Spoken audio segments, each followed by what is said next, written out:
"We're not giving up, no matter what," said Amanda Jackson, her voice trembling, but filled with determination.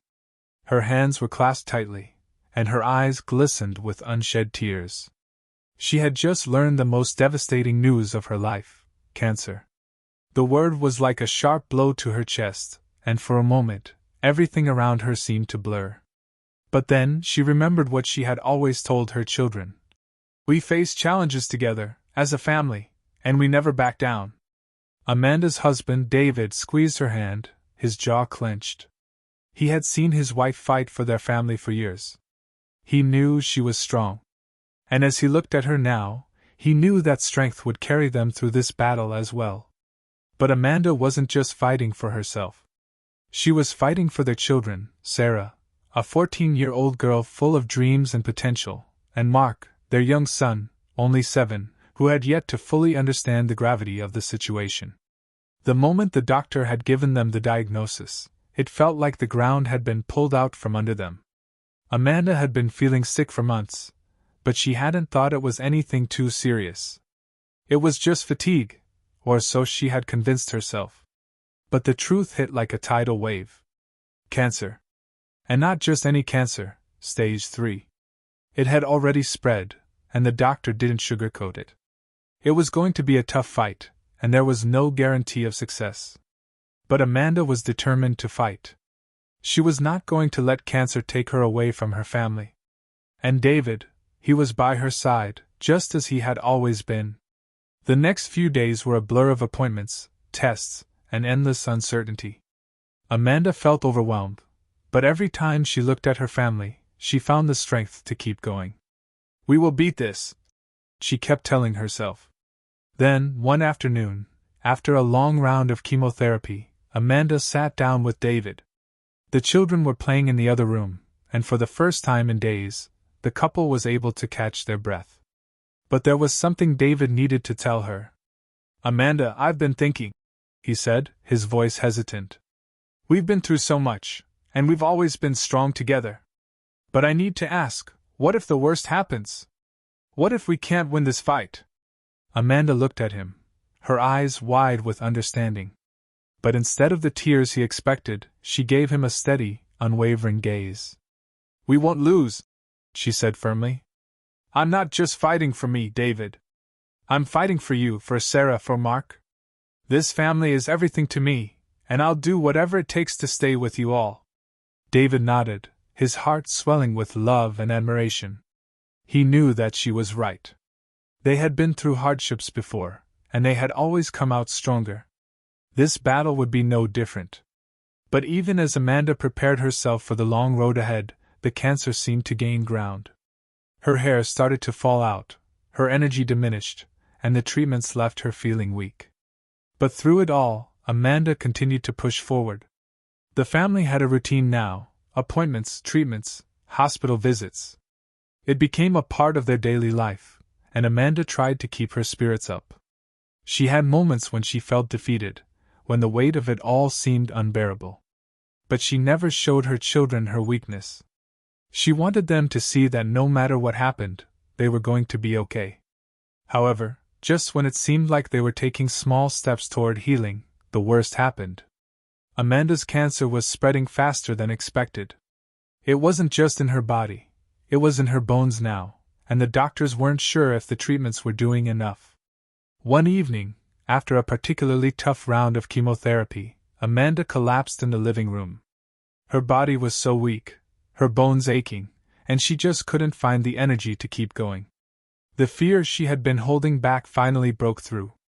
David rushed to her side, panic rising in his chest. "Amanda, stay with me, please," he said, his voice shaking as he helped her sit up. "We'll get through this. You have to keep fighting. You've always fought." Amanda looked up at him, her face pale, but there was something in her eyes that made David pause. A quiet resolve. "I'm not giving up, David. I'm not going anywhere. I'm going to beat this." But deep down, David felt something he hadn't felt before, a nagging fear. He didn't know if Amanda could keep going. Could anyone fight like this forever? As the days passed, the fear grew. Amanda's condition worsened, and the doctors were beginning to talk about hospice care. The family was desperate for answers, for any sign of hope. But then, just as things seemed like they were at their lowest, a surprise came. A breakthrough in treatment. Could this be the turning point they had been waiting for? Could Amanda defy the odds once more? The news of the potential breakthrough in Amanda's treatment spread like wildfire through the family. David was the first to hear about it. One of the doctors had called to explain a new experimental treatment that had shown success in patients with cancers like Amanda's. It wasn't a guarantee, but it was their best shot. Amanda's spirits, which had been low, lifted immediately upon hearing this. "We have a chance," she whispered to David, the fire in her eyes reigniting. For the first time in weeks, there was a spark of hope. The family rallied around her, offering love and support. Sarah, who had been quietly watching her mother struggle, was suddenly filled with new energy. She began drawing pictures of her family, dreaming of the day when her mother would be healthy again. Mark, though young, seemed to understand that this was a critical moment. He would often sit beside Amanda, holding her hand and softly singing his favorite lullaby, a reminder of better days. But the treatment wasn't easy. The experimental therapy required long hours at the hospital, painful side effects, and constant monitoring. Amanda found herself constantly exhausted. There were days when she could barely get out of bed, and others when she was too sick to even eat. But she pushed through. Every time she felt the darkness creeping in, she thought of her children, her family, and her promise to never give up. Weeks turned into months, and the fight raged on. The Johnson family became accustomed to the rhythm of hospital visits and treatments. Despite the pain and the exhaustion, Amanda kept fighting, her spirits stronger than ever. One night, after a particularly grueling round of chemotherapy, Amanda lay in bed, her body weak and fragile. She closed her eyes and drifted into a light sleep, but when she woke up, there was something different. She felt lighter, as though a weight had been lifted off her chest. She sat up slowly, glancing around the room. David was there, sitting by her side, his hand resting gently on hers. "David?" she whispered, her voice hoarse but hopeful. "I think I feel better." David looked at her, his eyes wide with disbelief. "What do you mean, Amanda?" "I feel like the pain's gone," she said, her voice trembling. "I feel different. I don't know how to explain it." David stood up quickly, rushing to get the doctor. The doctor arrived within minutes, his expression serious, but Amanda could see a glimmer of hope in his eyes. The doctor examined her closely, asking her about her symptoms and running a few tests. After what felt like an eternity, the doctor turned to David and Amanda with a smile. "The treatment is working." The news was a blessing.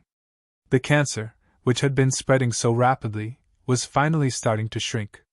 It wasn't gone yet, but it was under control.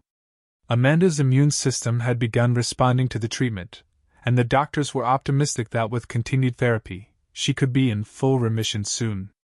The room erupted in joy. David hugged Amanda tightly, tears streaming down his face. Sarah and Mark ran to their mother, crying happy tears. It was a moment of pure joy and relief. For the first time in months, the family felt like they could breathe again. But while the news was promising, Amanda knew the battle wasn't over. She had won a major victory, but the war was still ongoing. She couldn't let her guard down, and neither could her family. They had to keep fighting, and they would do so together. Over the next few weeks, Amanda's condition improved steadily. Her energy began to return, and her appetite came back. Slowly but surely, the woman who had once been bedridden, struggling to get through each day, was regaining her strength. One afternoon, while Amanda was resting, Tom, a close friend of the family, came by to visit.